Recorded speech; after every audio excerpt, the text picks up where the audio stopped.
So Drew, one thing, you know, I guess you can really use any reel on a Spey rod. Like, I mean, I've used some old saltwater reels just because they're big. They have the capacity for the big, thick Spey lines. But right, like when you get a really cool Spey reel, like this does not look like a trout reel. So like, what is it about a reel like this or like this that, you know, that's marketed more as a Spey specific reel? What are the features? What's going on here? Well, I think specifically, you kind of have two different genres of Spey reels, and this is an old hardy, and this is what we would call a quick pull. Okay. So it doesn't really have much of a drag. Yeah. And I think one thing that does distinguish a lot of what we would just call Spey reels from different types of reels is, in a traditional sense, you don't need a really robust drag. Got it. So one thing that you can do if you were to fight a fish on a reel like this is you could apply pressure to the reel to add drag. Okay. So that's one thing. Weight is probably the most important. So they're heavier. Exactly. Because the rods are so long. Because the rod is so long, you need more weight towards the back end of the rod to balance everything while you're fishing. All right. So if you just threw on some kind of other, like, bigger reel for trout fishing or something, it might feel like it's too light. It wouldn't match the rod. Probably. Okay. And then another kind of unique quality to most Spey reels is they have a wide arbor. Yeah. To hold more line.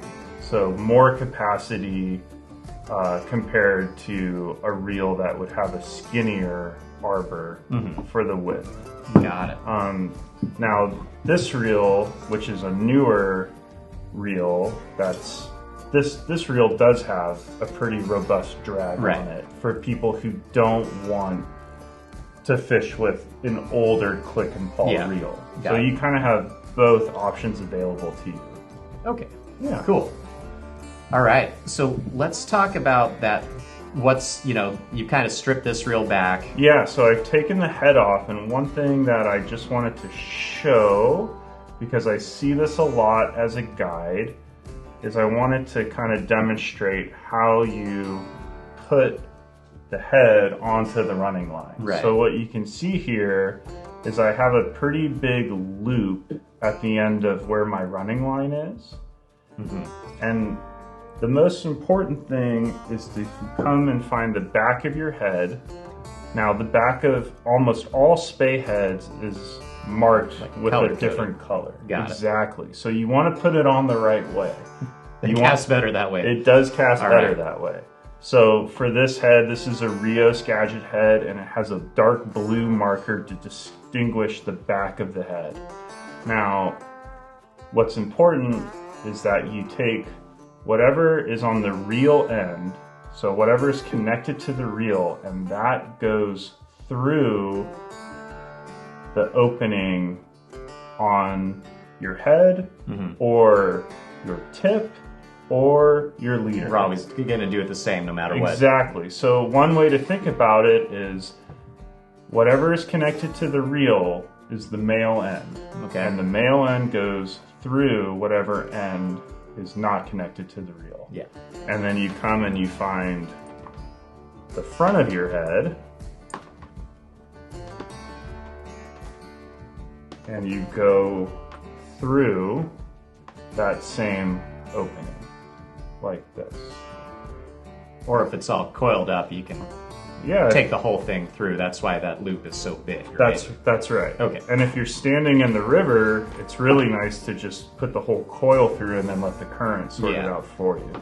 But this is something that, as a guide, I see done incorrectly a lot. Let's talk about this big loop. What loop knot do you tie? I tie a double overhand surgeons for that. Same here. Yeah. You could theoretically do a perfection loop, but that's not going to bear as much weight. It's going to fail.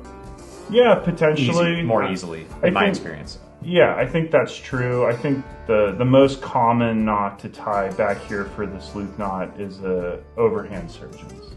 Yeah. And then usually what I do is I'll get like a pair of garden gloves and I'll really reach down on it to get this knot to cinch down nice and tight. To really seat. Exactly. Yeah. Okay. Okay, so we've got the body of our Spey line attached now. So now we've got our head on here, and now if we were fishing, we would want to select a tip. So you're never going to just put a leader onto the end of this line. Because it won't cast well. It won't. It won't turn over. You need to put something on the end of here as far as a tip is concerned. So we have some different options here. One thing that everyone who's going to be looking to winter steelhead fish should consider is buying Mow tips. And Mow tips are made by Rio. What they are is they are usually two different sink rates. So a lot of Mow tips, like this one, has a floating section and then it has a sinking section. And it's a super versatile tool. They come in a lot of different iterations. This one is a floater. Mow tip also makes IMOs, so this has an intermediate section that also leads to a sinking section. And the logic here is that these are, you get a set that are going to, sink differently, but they're all the same length, so it doesn't screw up your cast when you switch from one to the other. Is that the basic idea? Right. So most Mow tips are 10 feet. Right. And you have 4 different categories. You have light, medium, heavy, and extra heavy. And that translates to you have T8, T11, T14, and finally T17. So different sink rates of that lead core portion. Yeah, exactly. And so does that correspond to like what rod you're fishing or the fly you're fishing?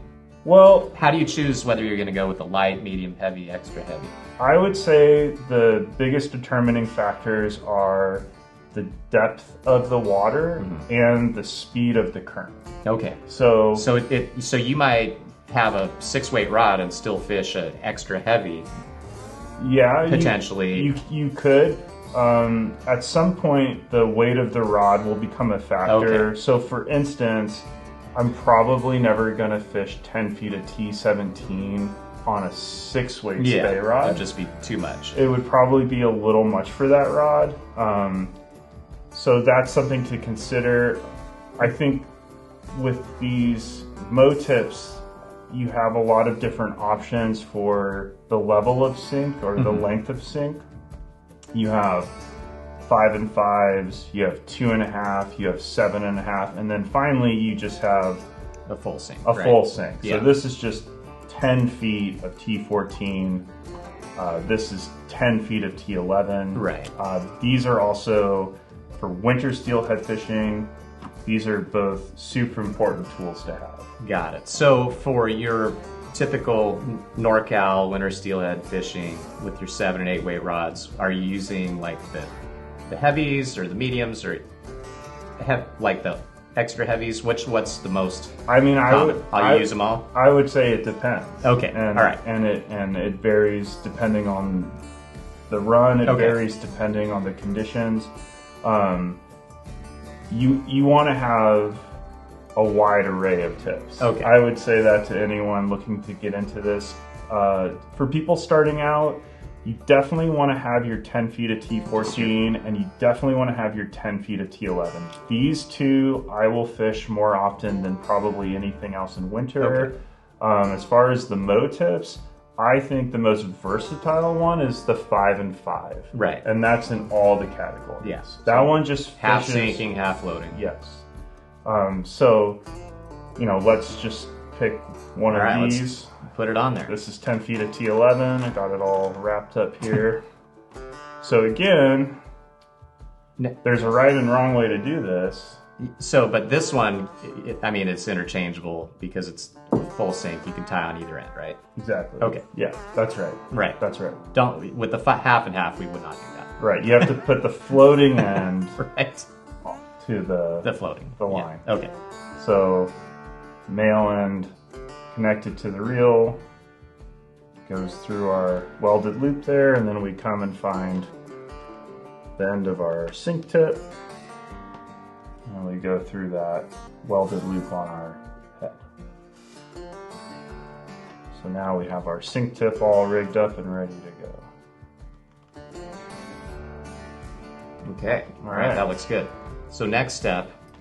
So the next thing is putting on leader material. Okay.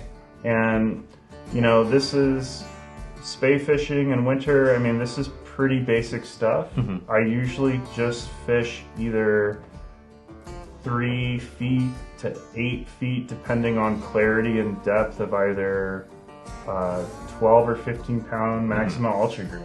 Right. And I mean, you know. So in clear water in the winter, you might do an 8-foot leader. Yeah. At the most. Yeah. Well, sometimes I'll fish a really long leader. Okay. It depends on conditions, but normally I'm fishing 3 to probably 8 feet.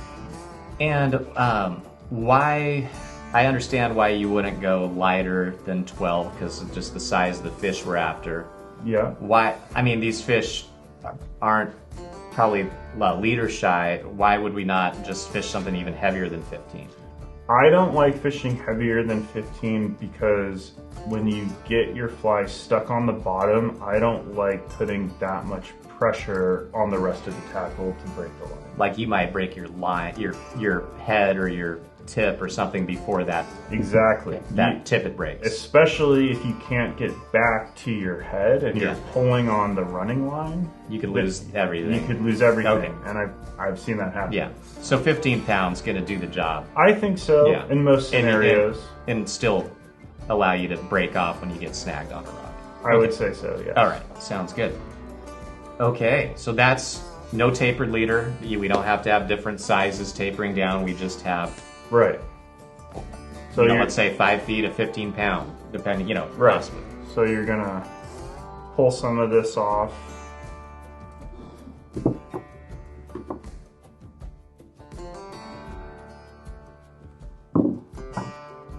You can tie a couple different knots here.